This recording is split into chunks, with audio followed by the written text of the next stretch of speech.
নমস্কাৰ সহজ আখল চেনেলটোলৈ সকলোকে স্বাগতম জনাই মই আজি পেৰাৰ এটা ৰেচিপি আপোনালোকৰ লগত শ্বেয়াৰ কৰিব ওলাইছোঁ। এই ঘৰতে পোৱা আমি গৰু গাখীৰ আৰু চেনি আৰু পাউডাৰ গাখীৰ মিক্স কৰি অতি সহজে আৰু কম সময়ত আমি হোটেলত পোৱা নিচিনা পেৰা আমি ঘৰতে বনাব পাৰোঁ। তাৰ কাৰণে মই এখন কেৰাহীত 1 চামুচ ঘিউ দিছোঁ। ঘিখিনি অলপ গলিবলৈ দিছোঁ। তাতে মই এতিয়া 1 কাপ গৰু গাখীৰ দি দিছোঁ। গাখীৰখিনি অলপ ভালকৈ উতলিবলৈ দিছোঁ আৰু তাতে মই এতিয়া 4 চামুচ চেনি দি দিছোঁ। মিঠাটো কমাই দিছোঁ মই আমাৰ জোখত, আপোনালোকে আপোনালোকৰ নিজৰ জোখত দি ল'ব পাৰে। চেনিখিনি অলপ গলিবলৈ দিছোঁ।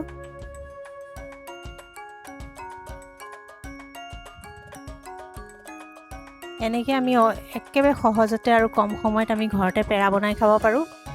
তাৰ লগত মই পাউডাৰ গাখীৰ অলপ মিক্স কৰিছোঁ।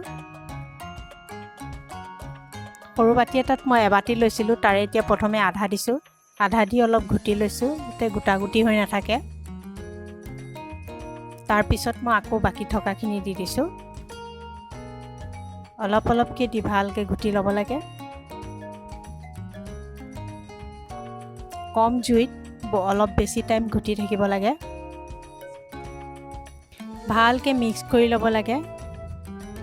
ধুনীয়াকৈ মিক্স হৈছে আৰু অলপ গোটা গুটি থাকিব পাৰে বুলি মই আৰু অলপ ঘুটি দিছোঁ যাতে স্মুথ হৈ যায় পেষ্টটো।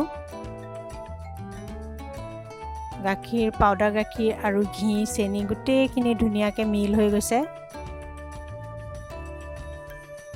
দেখিছে ধুনীয়াকৈ উতলিছে। এতিয়া উতলি আছে। তাতে মই এতিয়া 1 চামুচ ইলাচি পাউডাৰ তাতে মই যোগ কৰি দিছোঁ। ইলাচি পাউডাৰ দিলে অকণ ভাল গোন্ধ আহিব। এতিয়া আকৌ এবাৰ মই ভালকৈ ঘুটি লৈছোঁ। দেখিছে লাহে লাহে ডাঠ হৈ আহিছে। এনেকৈ কম জুইত অলপ টাইম মই ঘুটিম। লৰাই থাকিব লাগে, নহ'লে তলত ধৰি যাবও পাৰে গাখীৰ। লৰাই লৰাই কম জুইত হৈছেহি প্ৰায় আৰু অলপ ডাঠ হ'লে মই নমাই দিম।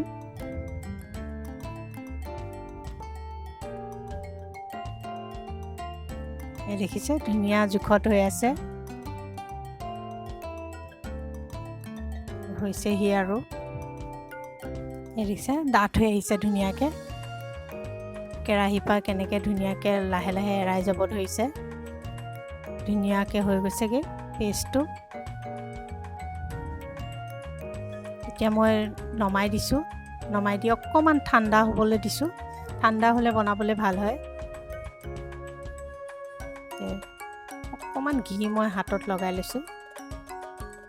হাতত লগাই ল'লে বনাবলৈ ভাল হয়। এতিয়া মই গোল কৰি কৰি পেৰাৰ যিটো শ্বেপ থাকে আমাৰ তেনেকৈ মই বনাই গৈছোঁ এটা এটাকৈ। দেখিছেনে কিমান ধুনীয়াকৈ সুন্দৰকৈ আমি ঘৰতে কম বস্তুৰে অতি সহজে আৰু কম সময়ত বজাৰত হোটেলত পোৱাৰ দৰে আমি পেৰা বনাই খাব পাৰোঁ। দেখিছেনে এনেকৈ আমি বনাই খাব পাৰোঁ ঘৰত।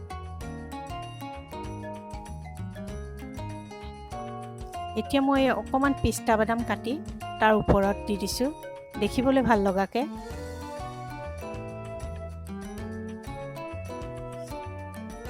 এয়া চাওক কিমান সুন্দৰকৈ আমাৰ পেৰাসমূহ হৈ গ'ল। ভিডিঅ'টো শেষলৈকে চোৱাৰ বাবে ধন্যবাদ।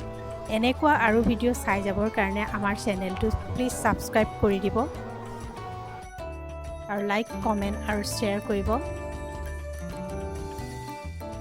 ধন্যবাদ।